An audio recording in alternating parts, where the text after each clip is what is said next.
I'm Chris Fry from 19 News. Here are the latest headlines for Tuesday, January 27th, 2026. First with breaking news. First with new information. 19 News starts now with a first alert for severe weather. We begin with your first alert on this Arctic air moving in for at least several more days, -1 in Ashtabula. So every day this week is going to be in the teens with lows near zero or below zero. We already have a few dozen school closings in for Wednesday because of these wind chills. And we had significant bursts of snow today. We're having one right now, as a matter of fact. It caused some nasty travel conditions and led to some major highways closing down for hours. We are in the middle of quite a stretch. My gosh.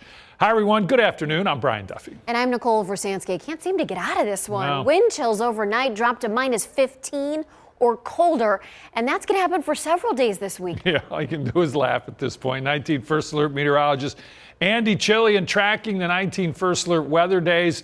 Now, Andy, we're through this and through Friday, and there's that squall we're talking. Yeah, so we've got so much going on here. We'll start with the snow squall. This is a line of some heavy snow with near zero visibility that's been moving across. I feel like I'm almost tracking a squall line like with thunderstorms, but this is with snow. Although we'll see if it gets energized. You may get another round of some thunder snow. We've seen that already in a few cases this season. So this one's in effect until 4:30, this squall. And it looks like they've extended it down south as well. It won't last too long on any one location. I'd say half an hour at the most. But if you are traveling, for example, west on the Turnpike out of Cleveland and through Lorain County, you are going to be encountering a period of some very dangerous travel as this does move off to the east. And you can see here about to get towards Lorain. It's already moved through Norwalk, heads up in Elyria as well. So a lot of snow going to be coming down in a short period of time that can impact travel. And this is going to continue to move off to the east over the next few hours. Meanwhile, further east, we have just some lake effect snow that's been just cranking out.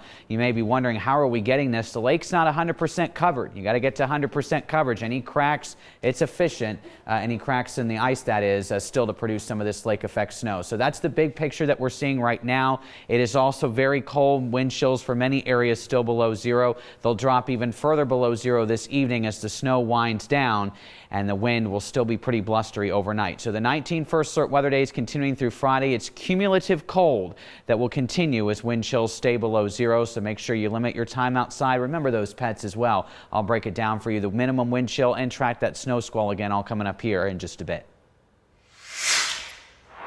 Well, we see cars and trucks buried in the snow. That's pretty common, right? But do you ever think about the fire hydrant near your house? Yeah, so what would happen if a firefighter has to spend those precious moments, precious time getting to that fire hydrant?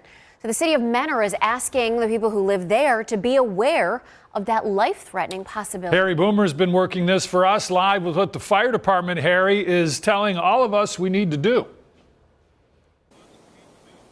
That's right. This is exactly what I'm talking about. This fire hydrant right here is surrounded by snow, and it's exactly what firefighters don't need or want in a fire emergency. Come on, you can do it. Come on, you can make it. You can make it. If your house is on fire, this is the last thing you want to see. Firefighters digging in deep snow trying to find the buried hydrant. When we're going on a call, we will try to get to a fire hydrant as fast as we can for working structure fires. If it's buried, now we're digging for them. The Mentor Fire Department has computers to help it locate each of its 3,000 fire hydrants. But that's only half the story. Lieutenant Paul DeStaffo of Fire Station Number 1 says when snow piles up around a hydrant, digging it out takes away precious seconds that could mean the difference between life and death. Plow truck drivers, they try not to bury them. Even homeowners, don't shovel snow on top of them. Don't plow up to them. And besides the hydrants themselves, if we can get like about 5 foot around, shoveled out, this way we can get our hoses to it on our different adapters. Also make sure your address is visible. If you call 911 because you're having a heart attack or your loved one is, we want to be able to find the address as fast as possible. If it's on your house, just dust it off. If it's on your mailbox, clear that out so we can find it as fast as we can. The city has an ordinance that asks you to make sure hydrants near your house or business are clear of snow. And remember, the root word for the word neighborhood is neighbor. The elderly may not be able to get out and clean out around their hydrants, so maybe help your neighbor out. Don't forget, when you're shoveling heavy snow like we have right here, this is what I call heart attack snow. Take your time, take frequent breaks, and everything hopefully will be all right. In Mentor, I'm Harry Boomer, 19 News. This is a 19 First Alert breaking traffic alert. Continuing to first alert you to 76 eastbound, where we still have that entire portion of the eastbound side blocked off as drivers are moving at a snail's pace here. But it is supposed to be shut down between where 76 passes 43 in Brimfield all the way 6 miles east by Rootstown. So if you have a loved one who typically heads on this 6-mile stretch of 76 eastbound, again, this is between 43 in Brimfield and 44 in Rootstown. They need to find a detour because drivers who are already heading there, as you saw, missed that detour. They are now going to be stuck, and we're not sure for how long because of that crash that is still getting cleared. But speeds are just 13 miles per hour leading up to that. And it's not going to be until well after you pass where 76 meets 44 that you'll finally be picking up some speed. A neighborhood mourning the death of a longtime friend. Another person fighting for his life. A fire tore through this home, and now firefighters are looking for how it started. First at 4, Catherine Huntley joins us live. So, Catherine, what are you learning? Yeah, Nicole. It was just a devastating situation this morning here in Paynesville. A woman and 2 pets sadly passed away. A man was rushed to the hospital where the fire department tells us he's in critical condition. And the frigid temperatures here made this fire even more difficult to fight.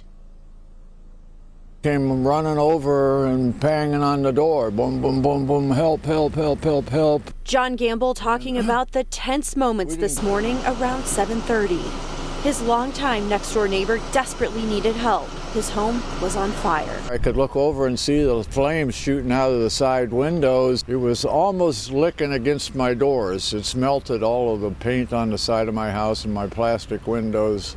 The Paynesville Fire Department rushed to Levan Drive. They saw intense flames and heavy smoke.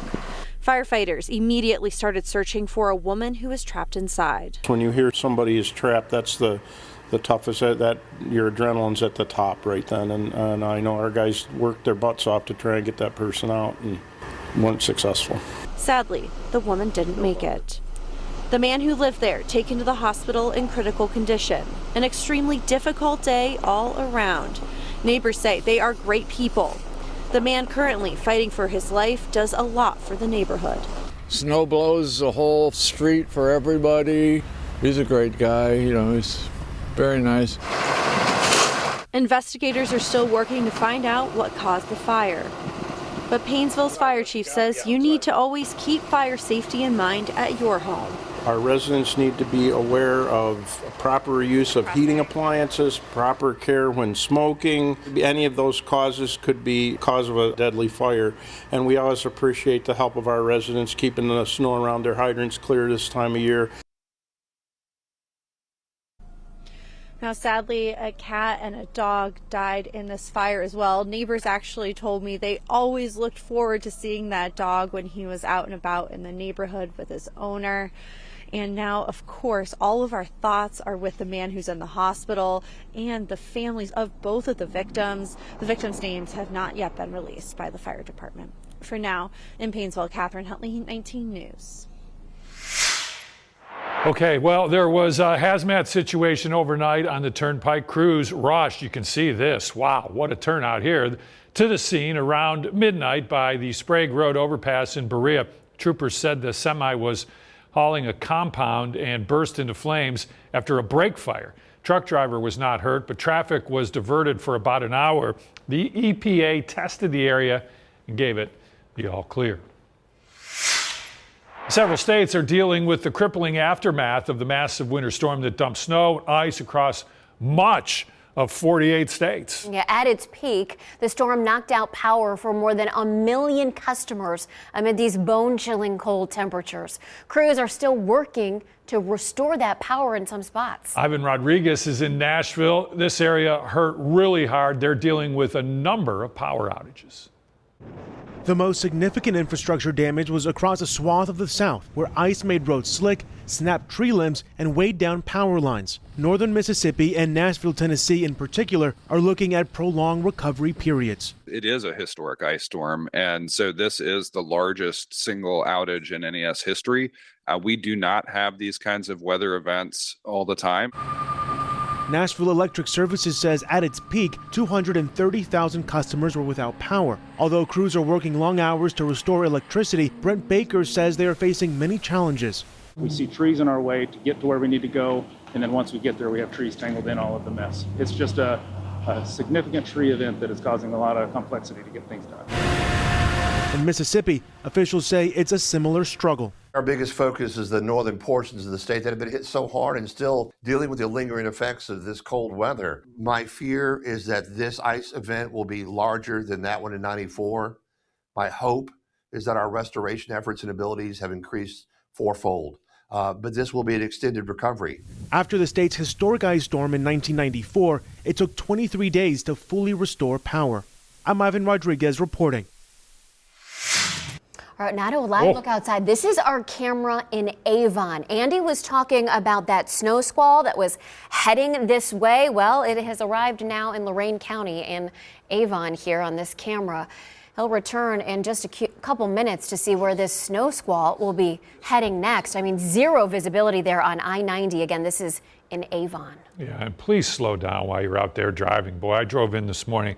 Seems like a lot of people might be driving a little fast in this, so love to see you slow down. If you're on that road, that's 90? 90. It's a whiteout right there.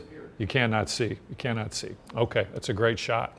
Stark County officials calling an increase in deadly crashes last year concerning. Dan DeRose with the 19 Data Journalism team is here now with the numbers behind, these sad situations. These are people, they're not just numbers. And let's be honest, that is the tough part here, is that we're choosing to look at statistics, but even the Stark County Sheriff's Department says you have to realize these are families' lives that were shattered because of fatal crashes. But these numbers are put out by the Stark County Fatal Crash Review Committee to try and find some patterns. Does there need to be more education? Does there need to be more enforcement when you look at some of these numbers? Let's first look at how it compares the last 3 years. 2019 in Stark County, 19. Notice the increase. 2024, 25. And in 31 crashes, there were 33 deaths. That means in at least one or two cases, you had multiple people pass away. Now we're going to look at the trends, and some of these are going to surprise you, like what was one of the major factors in those 33 deaths in Stark County. Drugs were involved in 12 fatal crashes, alcohol, 7, seatbelts. That's a high number. 14 people killed last year alone because they weren't wearing a seatbelt in the crash. And then another very high number, 11 pedestrians killed in fatal crashes in 2025 in Stark County. This suggests that there needs to be obviously more enforcement, making sure people are wearing seatbelts, but then this is also a message to drivers that, wow, you really need to be careful around crosswalks and at night, because if in one county, not even our largest county in the area, probably one of our smaller as far as big cities goes, you have Canton, 11 pedestrians killed in one single year. Now your 19 First Alert forecast. Certified most accurate since 2004. All right, we're taking another live look outside. This is from our Forefront Field camera in Avon. This is a snow squall, folks. You can't really see a whole lot with 90 here. Near zero visibility. We have these blustery, gusty winds, so that's why this squall warning was issued and is in effect until 4:30 for a lot of Lorain County, and then across some of our southern counties as well. Ashland, Crawford, Huron, and Richland. Really starting to move out of Huron, though, until 5 o'clock. So be prepared. This isn't going to last too long, maybe about a half an hour or so, but this is a very intense squall, and it is moving through our entire region right now and will continue to move off to the east over the next few hours. So again, it's impacting areas like Avon to Avon Lake, down through Elyria right now. Travel is not going to be fun on the Turnpike or on 90 at this current time as this continues to move off to the east. All of us getting it. New London right now, you're getting this, and then also extending down south into the Shelby area. We're getting some of those bursts of snow. So again, if you need to head out, I'd say wait about a half hour until it blows through, and then you won't have to deal with it because it is moving pretty quickly and is about to close right in on the Cleveland metro area and a lot of Cuyahoga County. Off to the east side, we've also seen some snow. It's been snowing almost all day across parts of the snow belt. That's beginning to taper off and is basically going to be overcome by this squall that is now currently pushing through. So do expect a quick inch at least of accumulation, some gusty winds leading to reduced visibility as that's what we're tracking right now. Our first alert future view shows it a little ahead of schedule though, but the bottom line is I'd say it pretty much will be clearing most of our area by about 6-7 o'clock here at the latest. Could see some lingering lake effect behind it though, so still something to track there for us. And then we're going to see the snow wind down overnight. It's going to get very cold. Temperatures overnight will be falling to the single digits, if not even a bit below zero in a few spots. We'll get close to zero in Mansfield and Worcester. Wind chills well below zero to start the day tomorrow. We barely get to 10, 11 degrees tomorrow afternoon. Wind chills will stay below zero all day. It'll still be blustery tomorrow. And Thursday, same idea. Single digits in the morning, could be near zero, if not below for a few spots, and staying only in the low to mid 10s during the afternoon. I do have us dry on Thursday though. So here's our minimum wind chill over the next few days. A lot of schools already closing tomorrow. You can see why. -19 wind chill in the morning. We're right at that boundary on Thursday and Friday mornings. Cold weather advisory possible, and the weekend not as bad, not great though. It's all in perspective. So first alert 7-day. We keep the alert days going through Friday. Not to be desensitized to this, but still some frigid, dangerous morning chills. Even Friday morning we're actually below zero. Cumulative cold means that we could be dealing with some issues like pipes bursting if you're not dripping your faucets, maybe some more water main breaks, those types of issues. We stay dry though through the extended. Really not a lot of snow chances after today and a few flurries tomorrow, and finally maybe get back to at least the 20s for the first couple days of February. All right, now to your top 4 at 4. Caught on camera, 2 semi-trucks crashed through a guardrail into the woods in Summit County this morning. The first crash happened on I-76 West, and then just over 30 minutes later, that was the second semi-truck you saw jackknife and crash through that same guardrail, actually narrowly missed slamming into that first semi-truck. The right lane on 76 West was blocked just before the Talmadge-Mogador exit. They are open now. 19 News working to learn if either driver was injured. All right, brutal cold gripping much of the United States after this weekend's deadly winter storm. 2/3 of the country dealing with snow, ice, now record cold, and it's just nasty. More than 500,000 homes and businesses still without power, mostly in the southeast, and more than 70 million are still under extreme cold warnings. The Trump administration appears to be changing its tone and strategy. This following the shooting death of Alex Preddy by a Border Patrol agent in Minneapolis. President Trump's border czar, Tom Homan, is taking over immigration enforcement operations in Minnesota. Some of the 800 Customs and Border Protection agents that were part of the larger federal force sent to Minneapolis are now leaving. A woman, a dog, and a cat died in a Paynesville house fire this morning. A man is at the hospital after crews found him outside the home on Levon Drive. The woman and her pets were still inside. No names have been released. Firefighters added the cold temperatures made getting this done, making fighting this fire even more difficult. Incredible story here. So in the middle of Sunday's winter storm, an ODOT plow driver helped save a baby's life in Cincinnati. The baby is doing okay, but it was all hands on deck to get them to the hospital in the middle of that record-breaking snowfall. The hospital called ODOT asking for help. You can see there are no other cars around as the plow clears the way. Still, the drive that's usually 15 minutes took twice as long. The staff in that ambulance says the second they saw him, everything would be okay. Plow driver Joe Estes, himself a father, says he knew exactly what he had to do.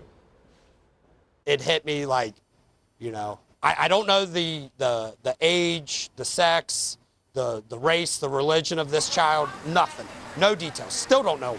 And it was get this child to this hospital for whatever they need. Way to go, Joe. Joe has been a plow driver for 7 years, says this was the most important drive of his career. All right, breaking this hour, a NASA plane made a belly landing at Ellington Airport in Houston, Texas. NASA said it was due to a mechanical issue, so no landing gear was used. We could see the pilot climbing out of the cockpit with help from emergency responders. NASA reported that all crew members are okay, and it will conduct an investigation. All right, also breaking, a Canton family escaped this house fire. The flames burned a two-story home on Regal Avenue Northeast. This was today. You can see all that smoke coming from the second floor. You can see the flames shooting out of the windows, too. So a woman and 3 children got out before firefighters arrived.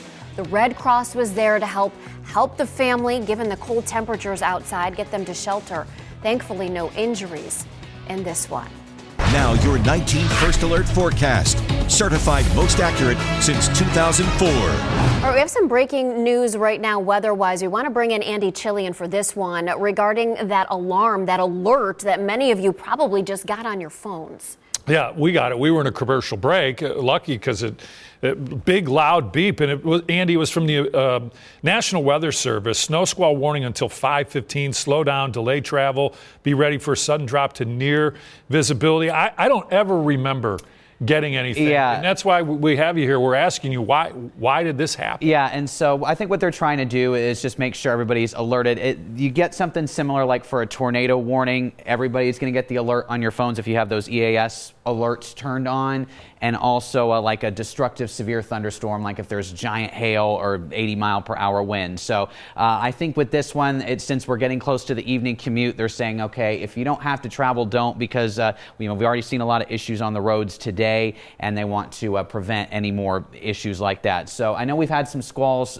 so far this season, haven't necessarily maybe seen the alerts like this, but again, there's no need to go to the lowest level of your home or anything. It's not a tornado. I think this is just them saying, hey, given the time of day, we're in the commute time, this squall can be dangerous. We don't want any more issues, so that's why they've issued it. So again, no need to panic or anything like that. If you don't need to travel, I'd hold off for just about a half hour or so. This is not lasting too long in any one location. Let's see it right now on our First Alert Doppler. Again, snow squall warning in effect until 5:15, really all of Cuyahoga here, and then parts of Medina, and then including Summit as well. This is a very quick burst of snow. Again, it's only going to last about a half hour, maybe up to an hour at the most.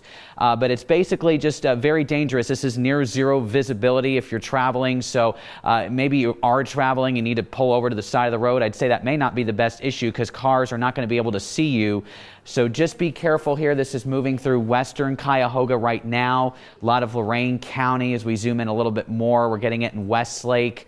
Heads up in Rocky River over to Lakewood. Downtown, I'd say it's here within the next 15 to 30 minutes. Downtown Cleveland, that is. And then central Lorain County. Again, it moves out pretty quickly. We're already almost done with it in Avon. Looks like a little tail there.